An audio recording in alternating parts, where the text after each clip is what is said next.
Semana passada nós mencionamos esse versículo 13, voltamos a ler hoje, porque fala de uma coisa aqui importante, que é o versículo 13: mas devemos sempre dar graças a Deus por vós, irmãos amados do Senhor, por vos ter Deus elegido desde o princípio para a salvação, em santificação do Espírito e fé da verdade. Deus nos ter elegido desde o princípio para a salvação. E essa expressão usada aqui, eleição para a salvação, tem sido um assunto de grande controvérsia dentro da cristandade e de todas as divisões que houve na igreja. Eu creio que uma dessas que mais traz discórdia e contenda é essa da eleição para a salvação. Existe a doutrina de que Deus nos elegeu para a salvação e também Deus elegeu alguns para a perdição. E qual seria a verdade? O que Deus fez? O que é eleição para a salvação? Significa que Deus escolheu alguns e os outros Ele escolheu para condenar? Ou o que Paulo está falando aqui é algo diferente disso? Isso traz os grandes polos de pensamento humano dentro da igreja, que é o arminianismo, que vem dos armênios, né? E a outra é fugiu o nome agora, calvinismo. São duas linhas de pensamento, e eu uso a palavra linha de pensamento porque é o homem pensando no que Deus escreveu e tirando suas conclusões e fazendo das suas conclusões um grupo de pensamento que o siga.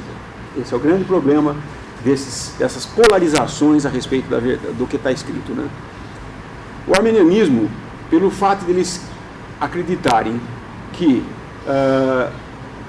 sim, Deus escolheu para a salvação, mas também existe a responsabilidade do homem, eles então acham que a coisa é assim: eu tenho que pregar o evangelho para todo mundo, tenho que sair e falar o evangelho para todo mundo, para que todos tenham chance de ouvir e ser salvos. O calvinismo, por outro lado, a ideia deles é assim: uma vez que Deus elegeu para a salvação, o que adianta eu pregar o evangelho? Se Deus salva.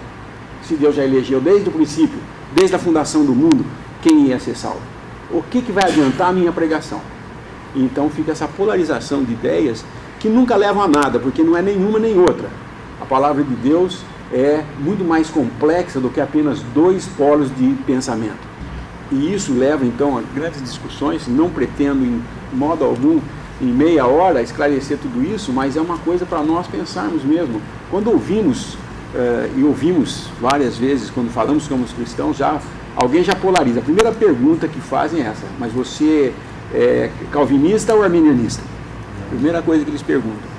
E isso traz muita diferença no que diz respeito ao conhecimento da sã doutrina.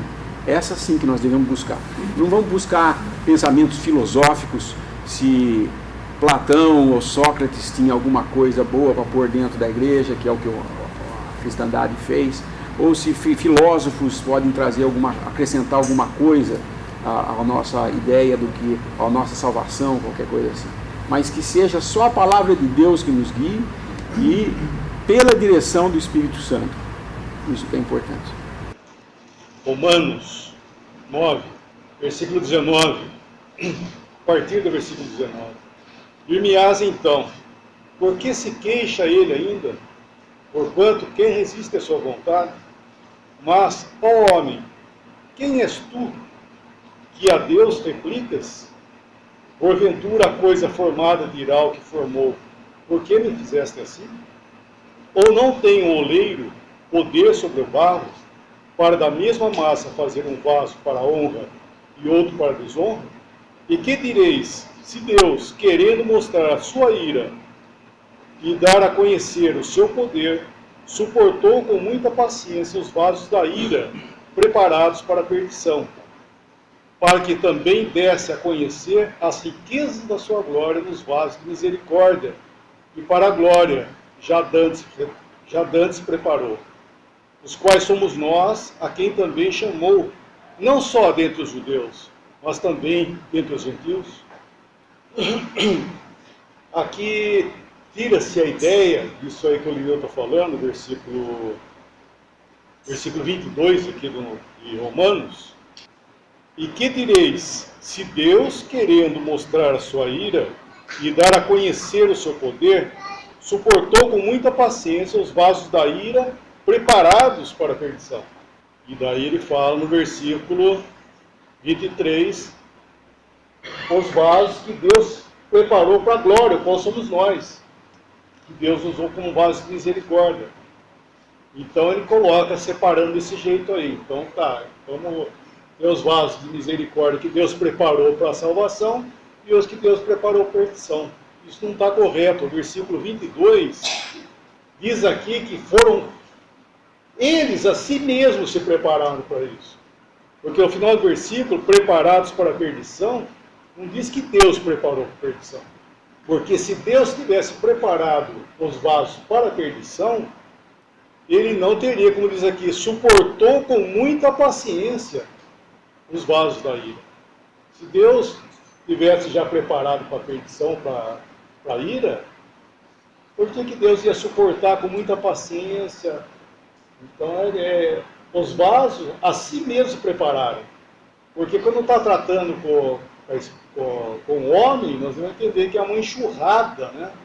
A humanidade é uma enxurrada, indo assim, ó. Todo mundo está caminhando para a perdição. Não tem ninguém com opção de escolher alguma coisa. É uma enxurrada que vai desembocar na eternidade para a perdição. E os homens todos, quer judeu, quer gentios, eles estão nessa enxurrada, caminhando sem escolha, sem opções. Como somos, por natureza, Paulo fala em Efésios capítulo 2, nós e vós, ele fala nós os judeus e vós os gentios, somos por natureza filhos da ira. E está caminhando como? Está caminhando todo mundo para a perdição. E Deus, na sua misericórdia, na sua longanimidade, ele está pegando e está salvando. É por isso que a salvação é de Deus, porque Deus está fazendo isso. Então ele não está preparando ninguém para a perdição. O homem está automaticamente, por assim dizer, ele está indo para a perdição. Então isso a gente deve entender, que Deus está salvando, sim, Deus está salvando. Deus, na sua muita misericórdia, está salvando e está suportando com muita longanimidade esses vasos que estão indo para a perdição. Serão vasos o quê? Vasos de ira. Então nós nunca devemos atribuir a Deus a perdição do homem. O homem a si mesmo, ele se arruinou. E tem um detalhe lá no nosso capítulo aqui de Tessalonicenses, próximo versículo 14, para o que, pelo nosso Evangelho, nos chamou para alcançardes a glória de nosso Senhor Jesus Cristo. Então isso é um fato muito... Um versículo, volta lá em Romanos também outra vez, Romanos 3, 23, versículo bem conhecido, né? Romanos 3, 23. Porque todos pecaram e destituídos estão da glória de Deus, sendo justificados gratuitamente pela sua graça, pela redenção que há em Cristo Jesus, ao qual Deus propôs para a propiciação pela fé no seu sangue, para demonstrar a sua justiça pela remissão dos pecados dantes cometidos sobre a paciência de Deus. Versículo 23, aqui fala, porque todos pecaram e destituídos estão da glória de Deus. Todos pecaram é uma coisa. Destituídos da glória de Deus é outra coisa. Aqui está, todos pecaram e, não é bem e consequentemente, mas todos pecaram e consequentemente ficaram destituídos da glória de Deus, não é isso. Está falando que todos pecaram é uma coisa. Destituídos da glória de Deus sempre foi. Ou seja, até Adão, na sua inocência, estava destituído da glória de Deus também. O que ele está dizendo aqui é que a misericórdia de Deus, a graça de Deus foi tão favorável ao homem perdido, que nós estamos vendo isso no nosso capítulo lá de Tessalonicenses. Ele foi tão favorável de dar misericórdia e salvar o pecador perdido, e pegou ele, além de tudo, né? Além de salvá-lo, ele introduziu esse homem pecador na glória dele, coisa que ninguém nunca teve. O único homem que entrou na glória de Deus foi o Senhor Jesus. Como homem, eu falo, né? Como homem ele voltou e entrou na glória de Deus. Então, essa glória está preparada para nós. Por quê? Porque nós estávamos destituídos desse lugar. Quer seja na inocência, ou seja na consciência. O homem está destituído disso. Agora, a misericórdia de Deus veio de uma tal forma para nós, pela obra de Cristo, ele pegou esse homem perdido e introduziu ele, ainda não, né, mas já introduziu ele na glória. Então essa é a grandeza de Deus na sua obra. A continuação dessa passagem que o Lemão leu, no versículo 11, é outra passagem, né? Versículo 11, não há ninguém que busque a Deus. Então a questão é sempre essa: como alguém poderia escolher a Deus se não há ninguém que busque a Deus? Então seria preciso uma intervenção divina para alguém buscar a Deus. Eu me lembro quando eu era menino, eu detestava coco, e tudo que fosse com coco, sorvete de coco, cocada, qualquer coisa com coco. Eu era escoteiro, e uma vez nós fomos numa fazenda, e depois de um dia de calor, avisaram, vai ter sorvete para todo mundo. Na mesma hora foi aquela alegria. Aí tinha uma geladeira lá, um congelador cheio de sorvete de palito, todos de coco. E eu não quis ficar diferente dos outros meninos, eu tomei aquele sorvete de coco, mas aquilo foi como se eu tivesse colocado gasolina na boca e sentido o gosto daquela gasolina o resto do dia, não saía aquele gosto. Eu odiava sorvete de coco. Então nunca, jamais, por minha própria vontade, ali eu fui quase que coagido, né, tomar o sorvete, mas de minha própria escolha eu jamais teria escolhido sorvete de coco. Então, como alguém que não busca a Deus por natureza, poderia buscar a Deus de repente e falar assim, eu vou dar uma chance para Deus? Não tem como. Ou ele foi eleito antes da fundação do mundo, foi escolhido por Deus, ou ele não foi. Mas como saber? Essa é uma pergunta que muitos fazem, né? Como saber se eu fui eleito por Deus? Muito simples a resposta. Creia em Cristo e você vai saber se foi eleito. Não creia, continue do jeito que está, você vai saber se não foi eleito, né? Se você está perdido para sempre. Uma vez um irmão deu um exemplo muito interessante. Ele falou que a salvação era como uma porta que alguém olha, assim está escrito em cima, será salvo todo aquele que crer em Jesus. Aí a pessoa fica ali, mas será que eu entro? Será que eu não entro? Daí ela decide crer e entra. E depois que ela entra, está escrito do lado de trás da porta, e tiver sido escolhido desde a fundação do mundo. Antes da fundação do mundo, melhor dizendo. Antes da fundação do mundo. Então, a eleição é algo que nós entendemos depois que nós atravessamos a porta da salvação. E por fé nós fazemos isso. Mas aí nós vamos descobrir que a fé foi um dom de Deus. Aí nós vamos descobrir que antes que todas as coisas existissem, Deus já tinha nos escolhido. E antes de tudo, Deus já tinha nos amado. Aliás, Deus sempre nos amou, né? Deus nunca deixou de nos amar. E antes de tudo já estava determinado para nós que nós iríamos crer no Senhor Jesus. Seria mais ou menos que nós fomos como que arrastados, né? Coagidos a crer em Cristo. Fomos constrangidos a isso, pelo amor de Deus. Mas nunca, em momento algum, foi escolha nossa. Porque se tivesse sido, haveria algo de que nós nos gloriarmos no céu. Enquanto todos lá cantassem ao Cordeiro, né, que é digno, porque com o seu sangue comprou para si mesmo povos de todas as línguas e nações, etc, etc, teria um ou outro lá cantando assim, a mim que tomei essa decisão, né, que fui muito esperto de crer em Jesus. Ele iria gloriar a si próprio, mas não haverá isso no céu. Nós todos daremos glórias ao Cordeiro, que é o responsável por nossa salvação. Mas aí alguém vem e fala assim, mas na Bíblia fala também da responsabilidade do homem crer. Sim, está lá na Bíblia. E como conciliar as coisas? Eu não sei. É a mesma coisa a Trindade. Como você conciliar que existe um Deus em 3 pessoas? Eu não sei. Porque tem coisas que são coisas de Deus. E nós jamais entenderemos todas as coisas a respeito de Deus. E o homem muitas vezes cria as suas próprias teorias das coisas que ele não entende, e aí ele acaba caindo em erro, porque ele vai para um extremo ou vai para o outro, errando assim. Mas quando nós descansamos no que Deus falou, pronto, fica tudo muito simples.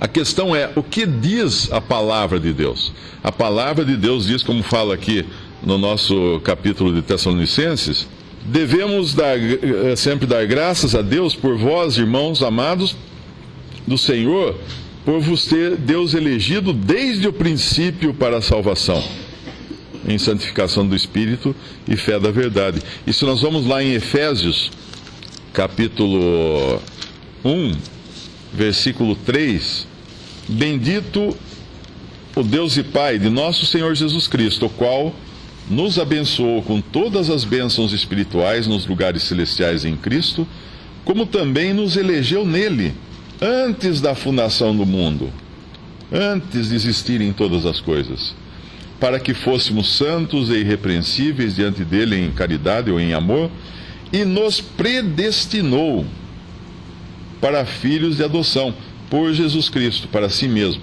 segundo o beneplácito de sua vontade. Quando a gente fala de filhos de adoção, fica até mais simples entender isso daí. Qual filho adotivo que se adotou a si mesmo? Nenhum. Era um bebê indefeso, incapaz de decidir, e de repente vieram pessoas e falaram assim, nós queremos esse por filho. Pronto. A criança não fez nada, ela não tinha nada, não tinha entendimento, nada, foi adotada. E nós assim, Deus também nos elegeu, Deus nos adotou, para quê? Para louvor, versículo 6, e glória da sua graça, pela qual nos fez agradáveis no amado. Tem mais uma passagem que ele fala também aqui, acho que é em Efésios 1 também, que ele fala de eleição, mas eu não estou achando agora. Aqui, versículo 11, né? Predestinação. Nele digo, em quem também fomos feitos herança, havendo sido predestinados, conforme o propósito daquele que faz todas as coisas, segundo o conselho da sua vontade. Então, Deus decidiu. Olha que bom. E o que a gente faz com isso? Nós damos graças a Deus por isso. Mas e aquele que não foi eleito? Bom, ele precisa então experimentar, crer para ver se ele foi ou não. Ele tem que crer em Cristo para saber se ele realmente foi eleito ou não. Mas Deus, como o irmão deu o exemplo da enxurrada, né? E realmente é assim, é como se você tivesse uma grande enxurrada de pessoas indo despencando no abismo, né? E Deus pegasse um punhado dessas pessoas e falasse, esses aqui eu quero para mim. Alguém iria falar assim, mas Deus é injusto então. Não. Todos estavam condenados, todos estavam indo para o abismo. Deus salvou aqueles que Ele quis. Ele é Deus, Ele pode fazer isso? Pode. E aí nós devemos descansar nisso, e não queremos tentar explicar essas coisas, né, nos seus detalhes, porque não dá. Lá em Romanos ele fala, pode o oleiro, da mesma massa, fazer um vaso para honra e para desonra? Nós vamos responder, sim, pode, mas Deus não faz isso. Entendeu? Está escrito aqui, mas eu não estou falando que Deus faz isso. Pelo contrário. Pelo contrário. Então devemos entender isso, que Deus é misericordioso, Deus é um Deus salvador. Então pode o oleiro fazer? Pode, mas Deus não faz isso. Poderia fazer, mas Ele não faz. Se existisse em nós uma partícula, um átomo sequer, capaz de escolher a Deus, nós não seríamos 100% arruinados pelo pecado. Teria algum lugarzinho em nós que não foi arruinado pelo pecado. E, obviamente, nós nascemos pecadores, completamente pecadores e totalmente maus. E não existe essa partícula, esse átomo de bondade em nós que pudesse escolher a Deus. Geralmente uma pessoa que crê que um dia foi uma grande decisão que ela tomou, e que são esses chamados arminianos, né? É só questionar que parte do seu ser tomou essa decisão. Foi a minha... o meu eu, né? Então esse seu eu não estava caído. Esse seu eu não estava arruinado. Todos pecaram menos esse seu eu. Ele foi preservado do pecado de alguma forma, numa redoma, para que um certo dia ele brotasse ali alguma coisa de vida nele. Mas não. O processo da salvação, a gente entende quando a gente entende o novo nascimento. Uma coisa que eu demorei muito para entender. O que é o novo nascimento? É como um nascimento. A criança nasce independente da sua própria vontade. Quem aqui um dia decidiu nascer? Acho que ninguém, né? Nós nascemos, um dia a gente está do lado de fora e não sabia como que aconteceu isso. Outras pessoas tomaram decisões, outras pessoas decidiram nos gerar, nascemos da vontade da carne, do varão, né? Mas não de nós mesmos, nunca. Então, um belo dia nós nascemos, por obra de outros, não nossa. Assim é o novo nascimento. Nós, mortos, perdidos, nossos delitos e pecados, Deus fala, o Senhor fala para Nicodemos, necessário vos é nascer de novo. Você precisa nascer de novo. Mas como que Deus está falando para Nicodemos? É como falar para um bebê, você precisa nascer, bebê. O bebê fala assim, mas peraí, como que eu tenho que nascer? Eu não sei como é que faz isso, é impossível. Assim também, necessário vos é nascer de novo, não é uma ordem que ele tem que fazer, alguma coisa que ele tem que executar. É uma necessidade que ele tem. Mas não é uma coisa imperativa para ele procurar nascer de novo. Porque é impossível uma pessoa nascer, assim como é impossível uma pessoa nascer no nascimento natural. Então Deus infunde vida. Quando uma pessoa escuta a palavra de Deus, vem o Espírito Santo, transforma essa palavra em vida, como os servos fizeram com a água, como o Senhor fez, né, com a água que os servos colocaram dentro dos vasos de pedra, no primeiro milagre de Jesus. O que era isso?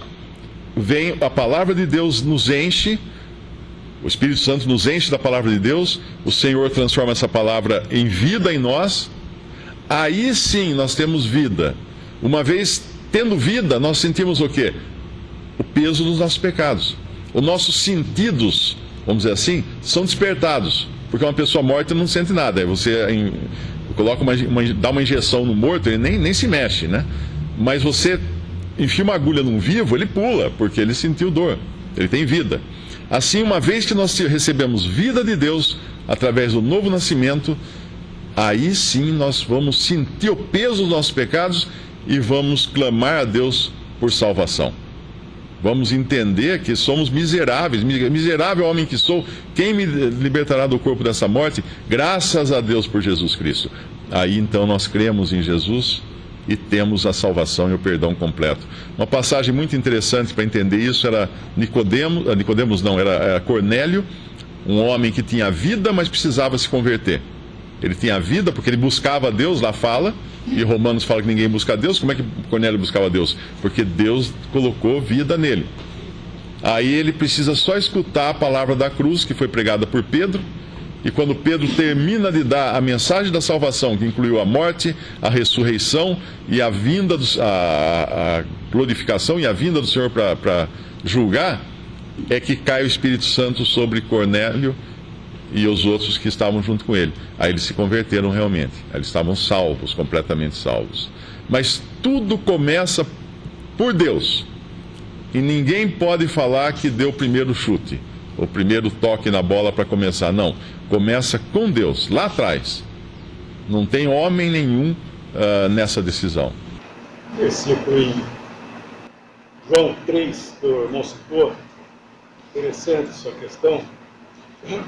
João 3, quando o Senhor está falando com Nicodemos, quando ele está falando sobre o novo nascimento e Nicodemos começa a questionar acerca do novo nascimento, como poderia ser isso? Versículo 6, o Senhor diz, o que é nascido da carne é carne, e o que é nascido do Espírito, com letra maiúscula, é Espírito, com letra minúscula.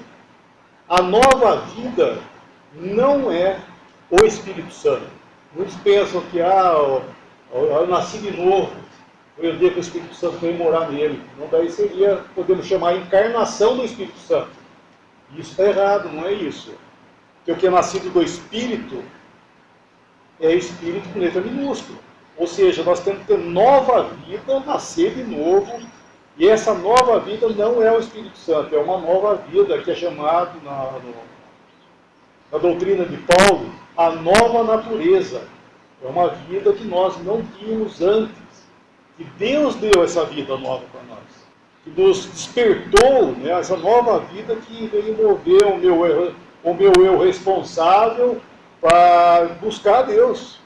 E quando daí buscando a Deus, né, vamos dizer assim, com a força dessa nova vida, eu acabei crendo, e daí o Espírito Santo veio habitar. Então, o Espírito Santo, ele veio habitar porque eu já sou nascido de novo. Estou dizendo isso porque muitos pensam que nascer de novo é receber o Espírito Santo. Isso está errado, vai ser a encarnação do Espírito Santo em nós. Isso está errado. Nós temos que nascer de novo, ter nova vida. E daí sim, o Espírito Santo vem, porque a força, a energia dessa nova vida é o Espírito Santo. Porque essa nova vida, ela vem de Deus, ela faz parte da nova criação. Quando o Senhor Jesus, ressuscitado dentre os mortos, lá em João, quando ele aparece para os discípulos, ele assopra o fôlego da nova vida, assoprou sobre eles o Espírito, que era o quê? Essa energia nova, né? A força dessa nova vida, que é o Espírito Santo, a força dessa nova vida é o Espírito Santo. Então, se nós recebemos essa nova vida, nós, vamos dizer assim, nós temos que ter o Espírito Santo para mover ela. Mas a nova vida não é o Espírito Santo, não é outra vez. Inclusive, quando o Senhor está falando aqui para Nicodemos, ele estava citando Ezequiel 36, 37, né, principalmente 36, que mostra lá também que o Senhor vai fazer isso com Israel. Vai tirar o coração de pedra, vai dar um coração de carne, e vai dar um espírito novo para eles. E dando um espírito novo, daí fala, porém dentre vós o meu espírito, com letra maiúscula, para que andeis nos meus caminhos. Ou seja, eles vão ter que nascer de novo e receber também o Espírito Santo, não como nós temos, mas eles vão receber o Espírito Santo para que eles andem nos caminhos. Então isso é muito confortante, né, sabermos que recebemos todas as coisas que nos conduz à vida e à piedade. Quando nós entendemos essas coisas, nós descobrimos um outro detalhe da salvação que é interessante. Quando o Senhor morreu na cruz, a lança do soldado furou seu lado e saiu sangue. Mas não saiu só sangue. Saiu sangue e água. A água, na Bíblia, é uma figura da palavra de Deus. Em Efésios 5 fala purificados, sobre a noiva de Cristo, né, a mulher também, purificados com água pela palavra. Isso nos fala. Quando os servos nas bodas de Caná encheram as talhas de água, isso é uma figura do Espírito Santo enchendo vasos de pedra, nós mortos, né, sem vida, com a água da palavra de Deus até em cima, para que o Senhor viesse então e fizesse a obra, transformasse aquela água em vida. Porém, quando nós cremos no Senhor Jesus, depois de recebermos essa vida que veio através da água, que nos purificou para que pudéssemos receber essa vida, aí nós vamos ter o benefício do sangue, que vem depois, né? Que é a expiação dos nossos pecados. Então, é claro que as coisas são todas juntas, né? É impossível alguém falar assim, fulano morreu só com vida, não chegou a ser salvo, não tem isso. As duas coisas vão juntas. Nós somos purificados pela palavra de Deus e depois temos os nossos pecados expiados graças ao sangue de Cristo, tirados, removidos pelo sangue de Cristo. É bom entender, né, que essa separação de vida, nova vida, o Espírito Santo, são fatos, né, que a palavra nos apresenta, mas não é uma questão de tempo, né? Nós sabemos isso aí. Mas quanto tempo então a pessoa nasce de novo e recebe o Espírito Santo? Não estamos falando de tempo, nós estamos falando de fatos, que são verdades. A palavra nos mostra os fatos, o que acontece. Agora, em termos de tempo, não é conosco. Só mencionar uma coisa que deu origem, né, ao nosso estudo, foi a palavra eleição. Né?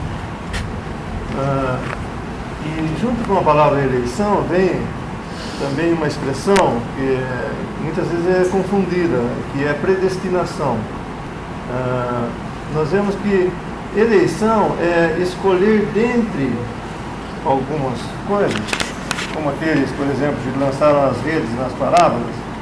Eles lançaram a rede e trouxeram os peixes e escolheram uns para o cesto e outros deitaram fora. Isso é eleição, é escolher dentre.